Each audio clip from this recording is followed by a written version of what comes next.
Parshas Naso, we read a lot of very interesting episodes. We read about the Sota, which is worthy of much comment, but I'm going to focus on one pasuk. The pasuk says, "Va'avar alav ruach kina." The kina is ishto. We're referring here to the husband who may very well have been betrayed by his wife, who is secluded in the room with a suspicious man.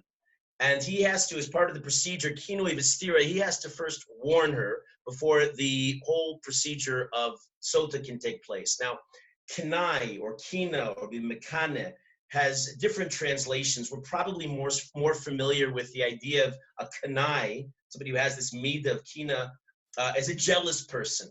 And that would seem to be, on the surface, that seems to be appropriate. We're talking about somebody who suspects his wife of adultery. Sometimes a kanai is called an outright zealot, sometimes a fanatic. That's sometimes how they're referred to. We know about the kanaim from the late Second Temple period. The word has, no question here, as we've been talking about, a distinctly intolerant, judgmental whiff about it.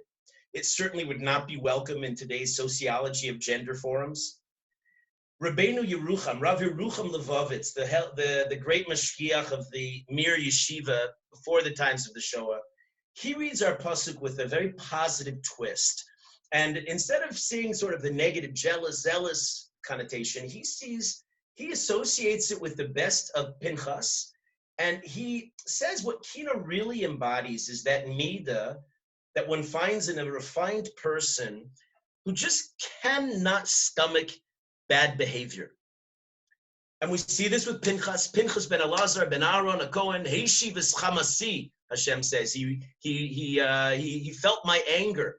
B'kano es kinasi, and he was zealous for my zeal, but it was a good kind of zeal.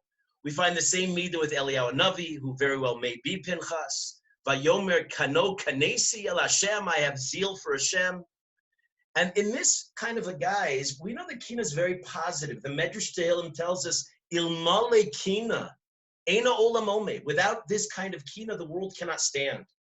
So in the loftiest sense of the word, what upsets the husband who's betrayed most, forget about me, he's thinking, I mean, this is the tzaddik we're talking about, a wife of mine would treat Hashem this way? Adultery? Are you kidding? A true kanai cannot take evil, can't take filth or ugliness.